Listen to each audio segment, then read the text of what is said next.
Okay, my project explores the issue, or the global issue of men's mental health, which is a topic that's often overlooked despite its serious widespread impact. Across many cultures, men are far less likely to seek for health, for mental health struggles, but they face higher rates of suicide, substance abuse, and like emotional isolation. These patterns aren't accidental, they're shaped by long-standing social expectations and cultural norms that discourage vulnerability. Um, from a young age, many boys are taught to just be strong, independent, and emotionally controlled. And like phrases like "man up" or "don't cry" reinforce that idea that expressing emotions is like a sign of weakness. Over time, these beliefs become internalized, making it very difficult for men to acknowledge when they are struggling or to seek help when they really need it. While these expectations may vary across regions, the underlying pressure to conform with traditional, like the masculinity, is a global phenomenon. And the consequences of silence are significant. Instead of expressing emotional pain, many men withdraw and act out through anger or turn to harmful coping mechanisms like drugs, alcohol, etc.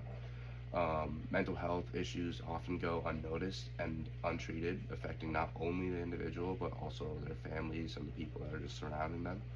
Um, in a rapidly changing world where economic and social roles are shifting, many men struggle with their identity and purpose, and this obviously just adds more to the cause. And the book Born a Crime by Trevor Noah, it examines how society can begin to challenge these norms and create space for healthier expressions of masculinity by combining personal experiences with the broader social analysis.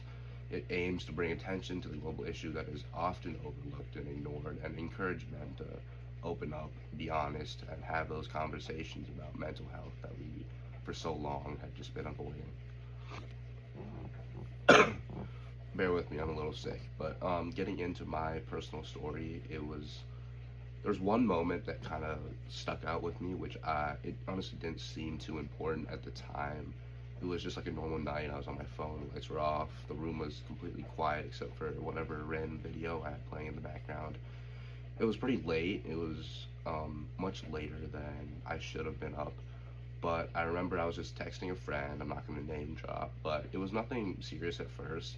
Just like random stuff like jokes, sending dumb reels, and talking about school.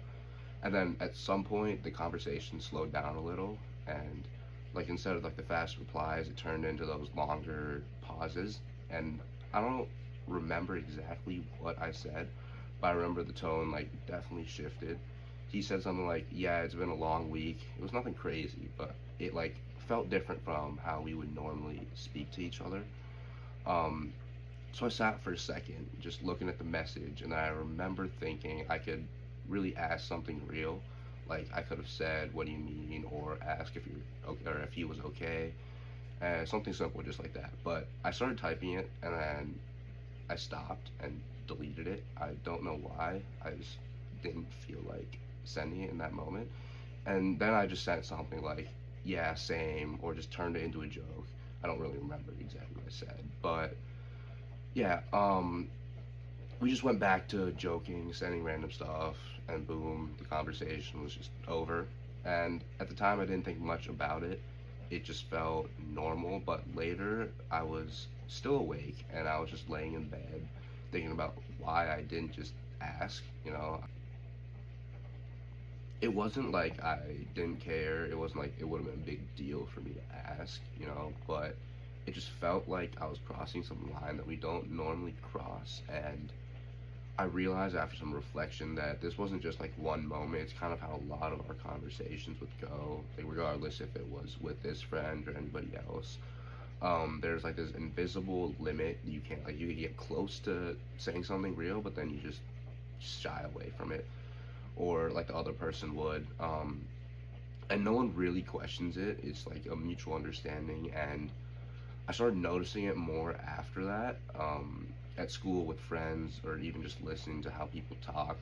Like sometimes they'll say something that could turn into something like a real conversation, but instead they like get or it gets turned into a joke or just blatantly ignored.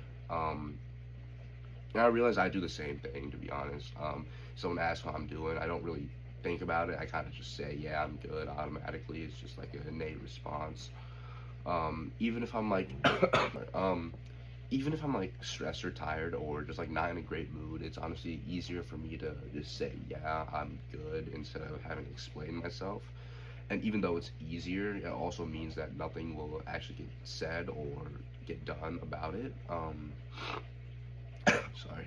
And I think that's like the part that connects to everything about what people say about men's mental health, and it's not always something like big or dramatic, but sometimes it's like just those moments in life where something could be said, but nothing is because it honestly just feels a little bit weird or unnecessary.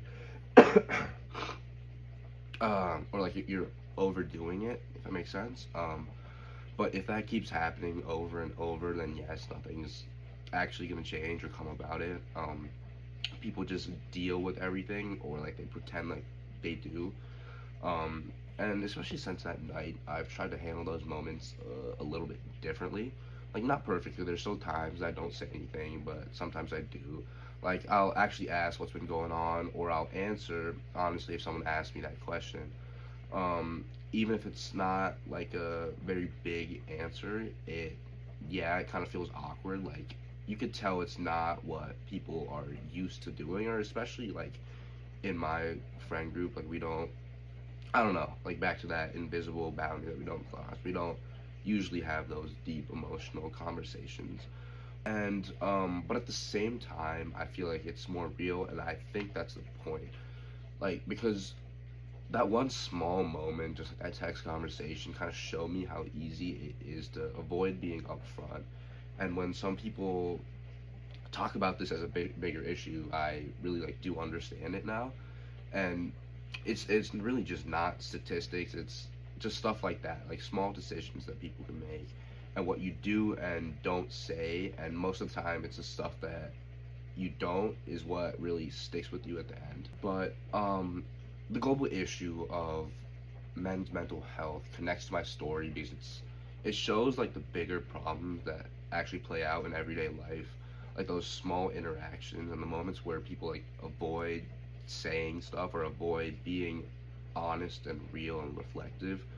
um it really just highlights the fact that men tend to shy away from having those emotional conversations just because of those societal norms that we're meant to be like we're supposed to be okay, or we could tough it out just because we're, I mean, men.